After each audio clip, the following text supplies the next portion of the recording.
buenos días a todas. Qué lindo verlos a veces con sus hijos ahí al lado, Gabriela. Eh, em, Tenemos una sesión hoy día con una colega colombiana que queremos mucho. Ha sido bien estimulante conocer a las personas de otros países que realizan cosas similares pero muy distintas a la nuestra. Y ha sido muy bonito conocer el trabajo de Natalia. Yo la conocí hace unos años, pero y también ver cómo en otros países y la fuerza de lo que está sucediendo en Colombia a mí se me hace muy estimulante. La sesión de hoy es con Natalia Quiseno. Ella es antropóloga y cocinera, le gusta mucho cocinar y trabaja como profesora investigadora en el Instituto de Estudios Regionales de la Universidad de Antioquia en Colombia. Es doctora en antropología social del Museo Nacional de la Universidad Federal de Río de Janeiro. Nosotros invitamos a Natalia a partir de su trabajo etnográfico, que nos explique un poco cómo hace las etnografías, cómo se acerca al trabajo de campo y sobre todo cómo cuenta estas historias sobre los temas tan diversos y cómo trabaja, no sé, por ejemplo, con la comida como una forma de llegar a ciertas cosas, pero también como la comida en sí misma o las cosas en sí mismas y su agencia nos pueden tratar de comunicar algo de ellas mismas. A todos, a todos, es una alegría estar aquí. Tenía mucha ilusión cuando Paola me inició, me mandó el email del curso. Todavía no había coronavirus y la idea de poder conocer Chile y viajar a Chile fue como, ¡ay, qué emoción! Por fin se llegó el día. Pero bueno, estamos aquí. Ese era entonces un pequeño viaje al río Atrato. Un territorio que es de una complejidad enorme, donde las huellas como de la guerra en Colombia están ahí súper vivas, abiertas y articuladas como a procesos de extractivismo, de minería mecanizada súper fuertes.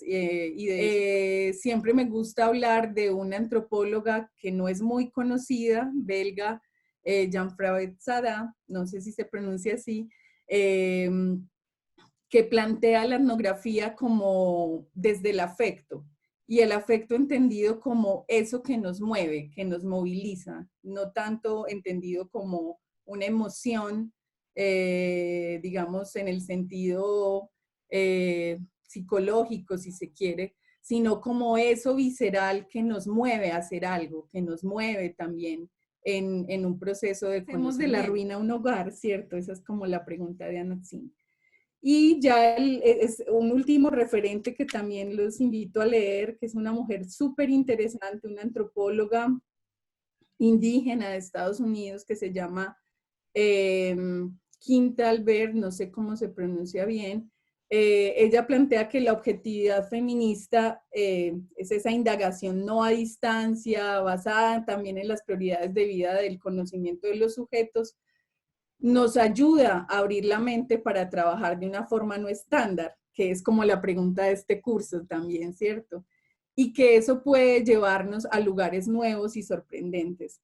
Y eso me parece. Bueno, entonces el día de hoy yo les voy a compartir dos casos, investigaciones en los que he participado.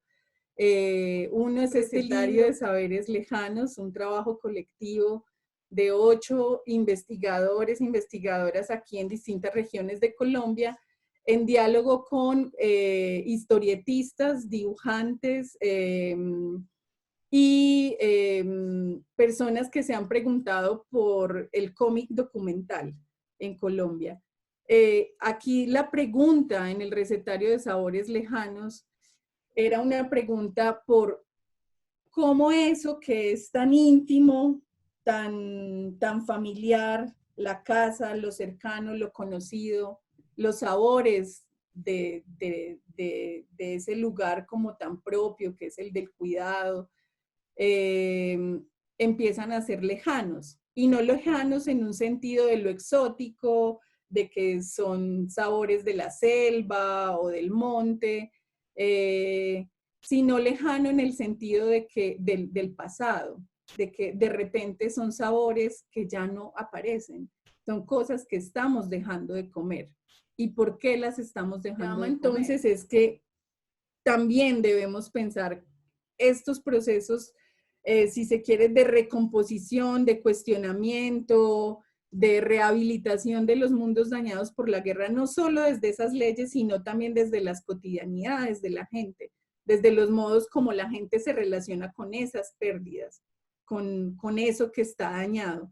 Y ahí es donde nace entonces la receta del tapado de doncella, poniendo también a la gente a pensar un poco en ese diálogo de, venga, eso porque ya no se come tanto, cómo se comía, cómo se preparaba. Y aquí algo muy interesante es que la persona que finalmente hace la etnografía es una mujer, una maestra rural que se convierte en, pues se vuelve como amiga mía en mi trabajo de campo doctoral, y seguimos cultivando ese vínculo a través de una historia que también tenía que ver con las pequeñas imágenes del mercado de Quibdó. Este es otro pescado que es el bocachico, también en el formato del pescado seco, como la receta de la doncella. Y este es un manojo de lo que se conoce y que ustedes leyeron en la receta como hierbas chocuanas.